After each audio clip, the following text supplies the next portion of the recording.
आज मित्रों आपसे मैं स्पोर्ट्स इंजरी के बारे में बात करूंगा। स्पोर्ट्स इंजरी में बहुत कॉमन इंजरी है जिसे बोलते हैं anterior cruciate ligament tear. Anterior cruciate ligament एक लिगामेंट है। लिगामेंट का मतलब है एक रस्सी जो कि एक हड्डी से दूसरे हड्डी से जाके जुड़ता है और जो हमारे उस जोड़ को एक स्ट्रक्चरल स्टेबिलिटी देता है, उनको एक भटकने से रोकता है।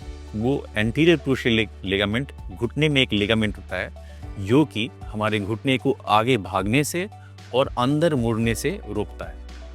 अगर ये टूट जाने से क्या दिक्कत होता है, अगर जिन मरीज़ों में ये एसीएल टेयर होता है उनमें इंस्टेबिलिटी होता है। इंस्टेबिलिटी का मतलब तेज़ चलने में, सीढ़ी चढ़ने उतरने में, दौड़ने में घुटना भटकता है, इम्बैलेंस लगता है। तो ऐसे मरीज़ों को नी आर्थ्रोस्कोपिक एसीएल रिकंस्ट्रक्शन की ज़रूरत है। तो जैसा कि मैंने बताया कि दो फंक्शन है, एक तो आगे भागने से रोकना, दूसरा अंदर मुड़ने से रोकना। तो कन्वेंशनली अब जितने भी लिटरेचर्स देखा गया है उसमें ये पाया गया है कि हमें सिर्फ एसीएल रिकंस्ट्रक्शन से ही स्टेबिलिटी नी जॉइंट में नहीं मिल पाती है।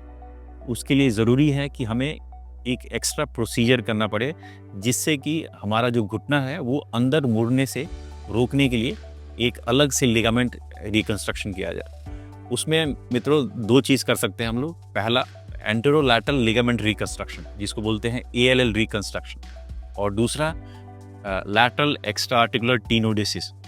इसमें मित्रों घुटने के बाहरी परत पे जो हमारे मसल्स होते हैं, जो लिगामेंट मसल्स होते हैं, उनको हम लोग लिगामेंट में बनाते हैं और उसको फिर घुटने में हम लोग फिक्स कर देते हैं और वो 4 से 6 महीने में वो एक लिगामेंट बन जाता है। तो इससे हमारा दोनों कंपोनेंट एसीएल प्लस एलईटी से या फिर एएलएल से दोनों कंपोनेंट हमारा कवर हो जाता है। एक तो घुटना आगे भागना रुक जाता है, दूसरा अंदर मुड़ना रुक जाता है। तो जो हमारे पास अभी लिटरेचर है या आज से 50 साल 60 साल तक जो लिटरेचर देखा जाए उसमें एलईटी जो लैटरल एक्स्ट्रा आर्टिकुलर टेनोडेसिस जिसको बुलाता है उसका काफ़ी इम्पॉर्टेंट रोल माना जाता है कि उसके करने से नी में स्टेबिलिटी ज़्यादा आती है, सिर्फ एसीएल रिकंस्ट्रक्शन से कम आती है। तो ऐसे मरीज़ जिनको एथलेटिक एक्टिविटी में पार्टिसिपेट करना है, जो स्पोर्ट्स में पार्टिसिपेट करना चाहते हैं, या फिर यंग मरीज़, उनको एलईटी की ज़रूरत पड़ती है।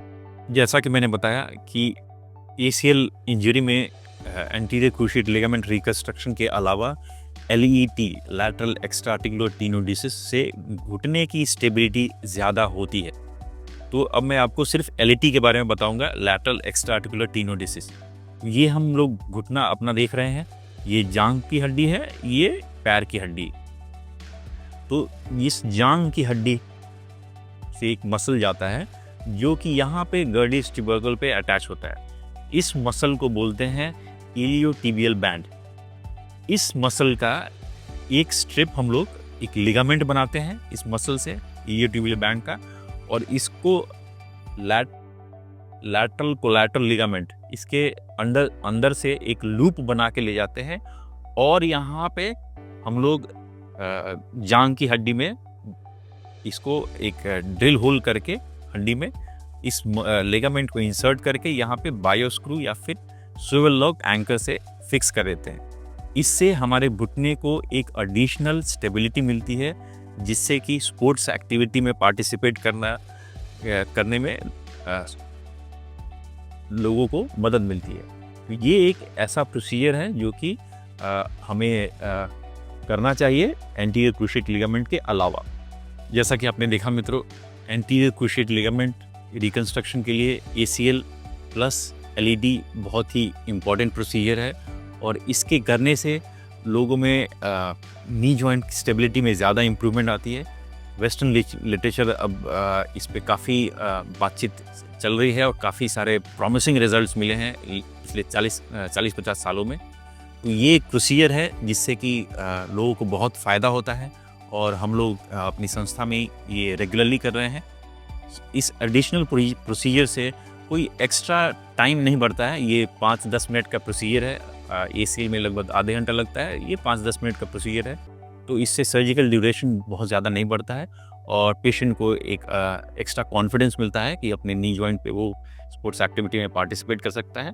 तो ये एक बहुत ही अच्छा प्रोसीजर है।